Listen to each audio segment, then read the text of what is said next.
I know, and I've been on there like a year and a half, and I remember them telling me a year and a half ago, oh, you're on a 50,000-watt blowtorch in L.A., one of the top stations, and it's just like surreal. Because, folks, it's so hard to get on those, it'll make your head spin. But that's how it operates. Look, when I got big on XM and Sirius, they had big money come in from Goldman Sachs to get me off. I mean, I was told that by the execs. This is a war, folks. We'll be back in 60 seconds with the 4th hour.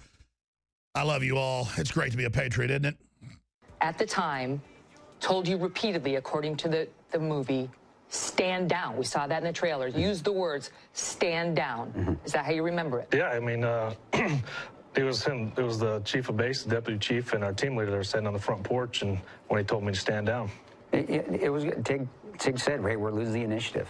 And we were. Why is it wrong? The position is you're here to protect the annex. They have some security personnel over at the consulate, which our viewers should know.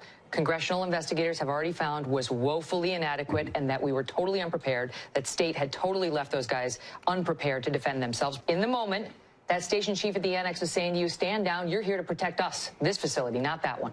Well, I really don't think it was just for us to protect that facility. It's just that's how he was. There was multiple security situations when we should have left, and he never let us go. But why? I was just risk adverse, in my opinion. His last station, he wanted his legacy to be what it was. He didn't want to lose anybody, I guess.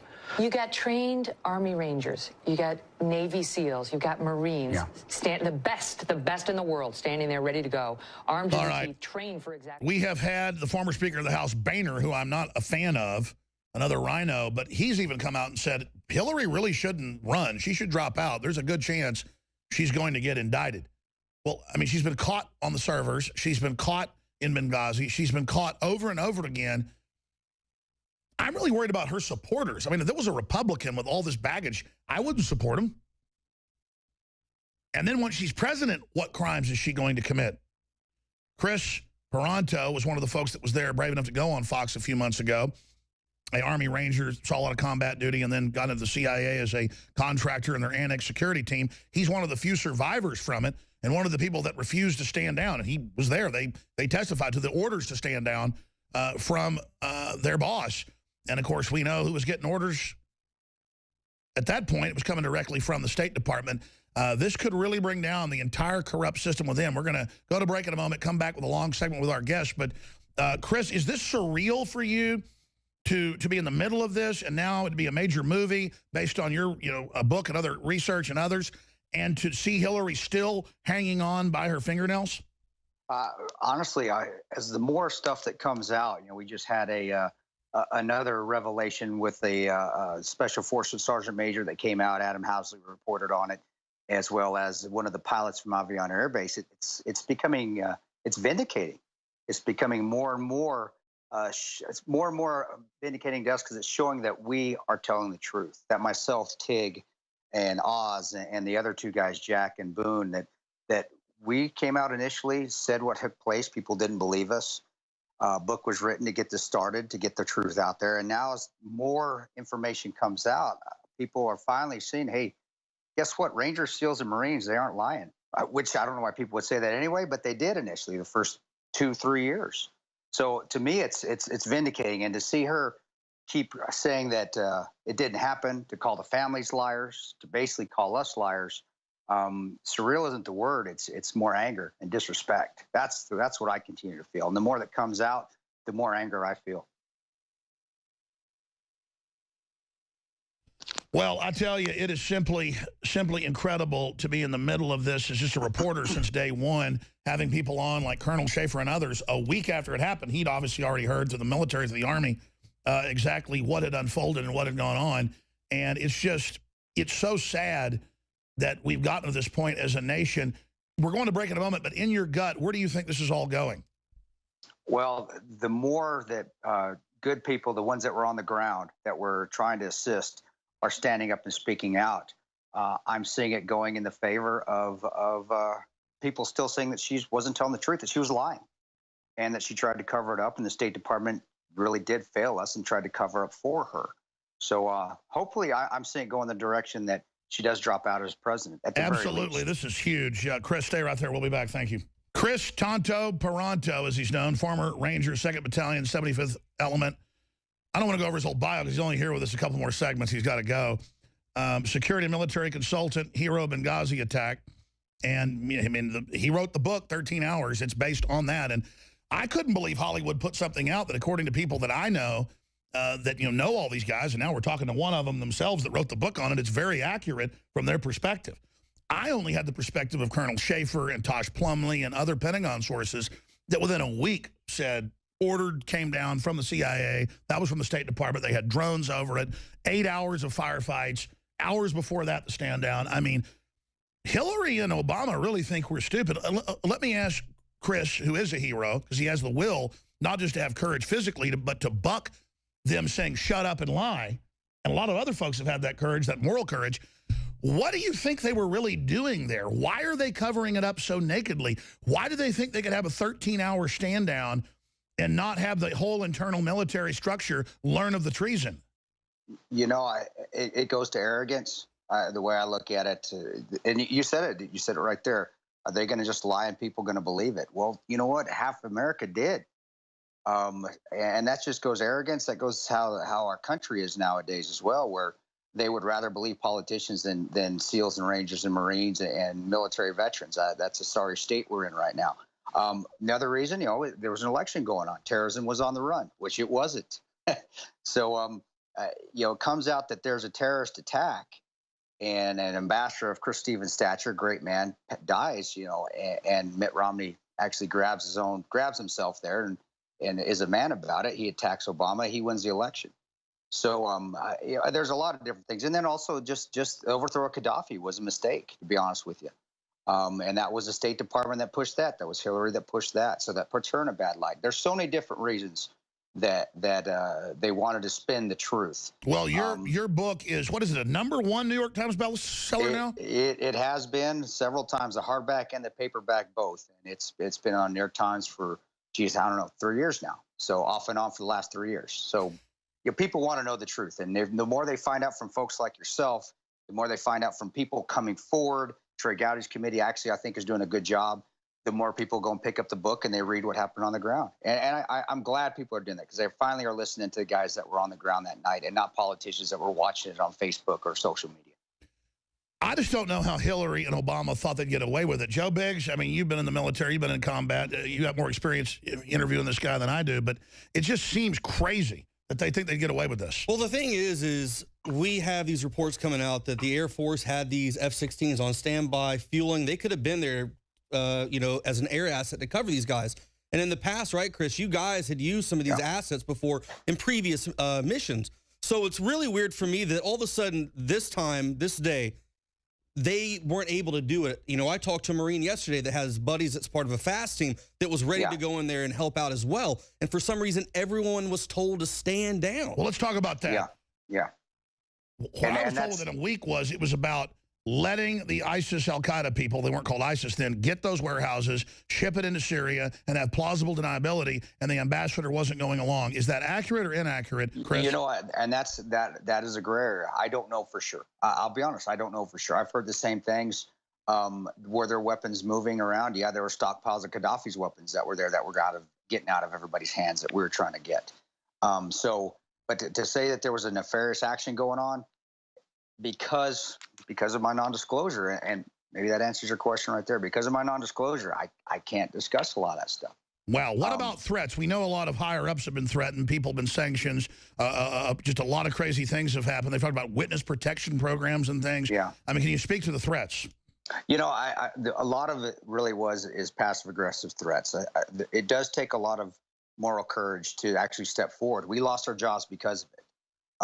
You put your faith in God a little bit and say, what's the right thing to do here? Well, the right thing to do is tell the truth. We lost our jobs. A lot of those people that were saved that night aren't doing the right thing. They don't have the moral courage. They're worried about their jobs. They're worried about finances, which, hey, I understand that. But there comes a time where you just got to step forward and say, you know what, I may lose my job here. I may be reprimanded, but the right thing is to tell the truth. And a lot of those people that were saved that night, they get to see their families. And I expected more from them as well. A lot of those guys out there that are still working, that know what's going on, and that aren't standing up and telling the actual truth of what took place there that night. So you had to do the right thing when you were ordered to stand down repeatedly and go and fight the Al-Qaeda trash. and then do the moral right thing again and go out and speak out and say, no, we're being lied to. We were ordered to stand down. Yes, sir. And luckily, I was with a fantastic team that night, and it carried over into today. We stuck together as a team. When this first went down, we continued to deploy, except for Oz. Oz had his arm severely injured, so he couldn't deploy, but the rest of us continued to go overseas. After we were treated poorly for about 8 months, we decided as a team, we voted on it, and if everybody voted yes, we were going to tell the truth. If any one of us voted no, we would not say anything, and all of us unanimously said yes, we're going to tell the truth. So being able to stick together as a team has been able to embolden us to get out there and tell the truth. I honestly just think it's amazing that you guys ended up having the courage to go out there and ignore the commands to stand down and go out there and finally fight and help those guys out. Because you guys were roughly, you got a call, it was like 9:47 p.m. to stand down. And there's differences on that too. I swear, and I've still got my watch. The call that we got was 9:32. I remember looking at my watch because I didn't want to get bothered. Joe, you know the deal at night. You don't want to get bothered when it's almost 9. You get called in the evening time. I looked at my watch, 9:32. We're ready to go by 9:37. And we were told to wait, stand down, then wait again. I don't think it takes moral courage. I don't think it takes courage to do that. It takes the ability to sacrifice yourself. It takes the ability to give yourself for another human being. That's what it is. You guys were about a mile and a half away from the Not even that far. Not even that far. So when you guys went in, when you guys decided to just go anyways, you guys drove some of the way, right? And then you went on foot. Yeah. And then you guys were encountering, resistance through there. So tell me about that. That's amazing. Yeah. I mean, just in a snapshot, people should read the book. They should see the film. I'll be honest. At first, I was like, they claim this is non-political, so it better tell the truth. I hadn't read the book. I didn't know it was based on his book. I just kind of, was reading the news. It was all about the director and stuff. And then it came out, and I finally went and saw it. And I was like, wow, this is accurate from what the witnesses said. Oh, it's based on one of the hero's books. Now I get it. Because I just don't trust Hollywood. And I don't get it because they bend over backwards for Hillary. 80% of the money in Hollywood's gone to Hillary. I'm really proud of this director, and I'm proud of the folks associated with it in Hollywood. I want to talk about that night briefly, but let's talk about some of the other heroes here, Chris, because they don't want credit, but to have a free press and a free media, we need to give credit to protect these people because these are the real Americans. Who are some of the other folks that helped get this film out? Oh, Michael Bay is outstanding. He's the Transformers series. Michael Bay Armageddon, Explosion, so forth. Autobots transforming rule. Yeah, he was perfect for this because people don't realize he is a huge veteran supporter. Huge. He uses veterans on all his extras on his movie sets. Michael Bay is a hero because he stuck his neck out there to do this. I guarantee he got threatened. I just know he did. I haven't heard that. Well, I bet you he did too, but you know what? It's Michael Bay. What's he getting? They actually grabbed some of our troops from El Paso at Fort Bliss to help out with the Transformer movie. Well, we've only got about 6-7 minutes left with our guests, and jump in, Joe, because you're more of an expert than I am with Chris here. Chris Tanto, what is the best website for people to visit? Is it Chris Tanto Paronto? Yeah, that's it. The Chris Tanto Paronto. Alex, you're white. I know. It's Tonto. It was T-O-N-T-O, brother. The reason I made it Tonto, a T-A-N-T-O, because I'm Mexican, Spanish. If it's T-O-N-T-O, Tonto, that means fool. So say it, Tanto, no big deal. Chris Tanto Paronto, T-A-N-T-O. So what is the right way to say it then? It's Tonto. Tonto, right, but you can say whatever you want. I want to know where the Lone Ranger is in all this. You guys were kind of the Lone Rangers that night, huh? Yeah, I was. I was actually the only Ranger on the team. There were 2 SEALs, 3 Marines, and I was the Lone Ranger. And of course, I held the Marines and the SEAls together that night. No, I'm kidding. I'm kidding. All you SEAls and Marines. Rangers lead the way. All the way, brother.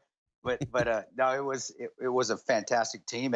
And Joe was right. The media doesn't tell you this. We stopped 400 meters short and had to fight our way on. It took us another 30 minutes. And how many hundreds of guys did you fight and kill? I mean, this is like an Alamo scenario, but you ended up almost basically winning.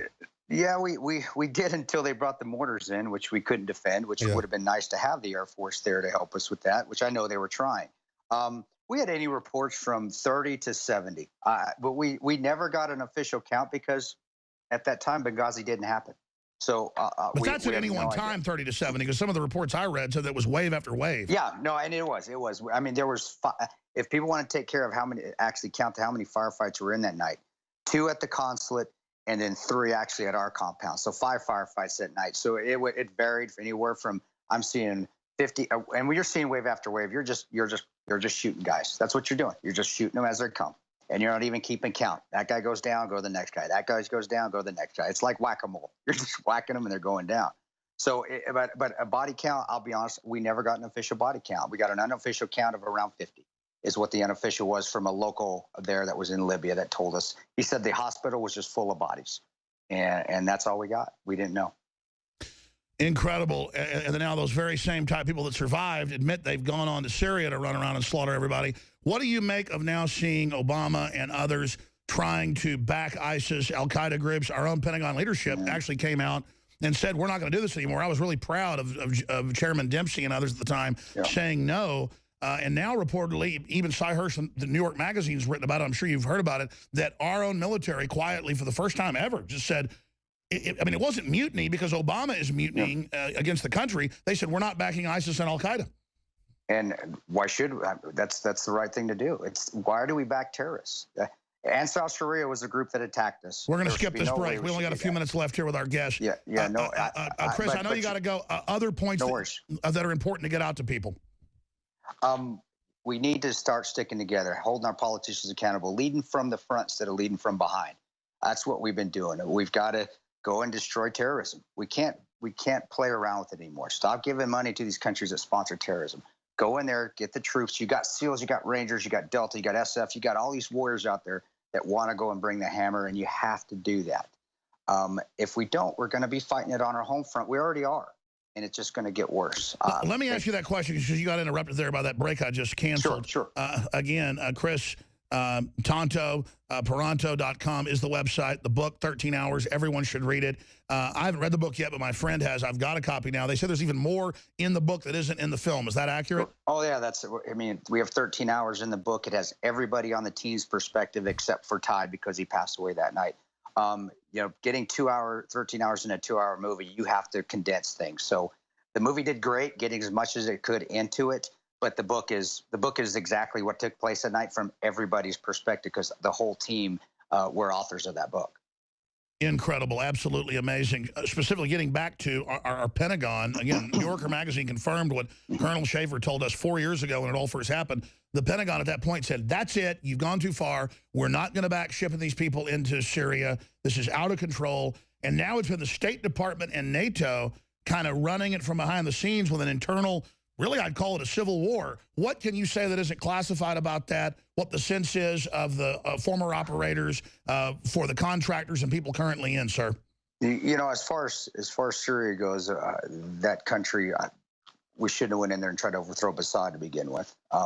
We've done that with Gaddafi. We've done that with Assad. We're trying to do that with Assad, and we've turned these areas into terrorist training grounds. Backing ISIS? Are you kidding me? It's a terrorist organization. Why on the earth would we? That's like backing Al-Qaeda, backing al-Zakari when we were in Iraq. That you go and you destroy these groups, backing them. We're terrorists. I mean, am I confused here? I guess I think by the definition of terrorism, if we're backing terrorist activities, then are we terrorists now? People need to wake the heck up and realize what's going on here. We are a country of freedom. We're a country of strength. We're not a country of slaughtering Christians. We're not a country that go and indiscriminately slaughter children. It doesn't happen. Terrorists do. We need to step back and realize what the heck's going on here and wake up soon. I'm very scared for our country, but they're great people like you and Joe and like myself. There's people.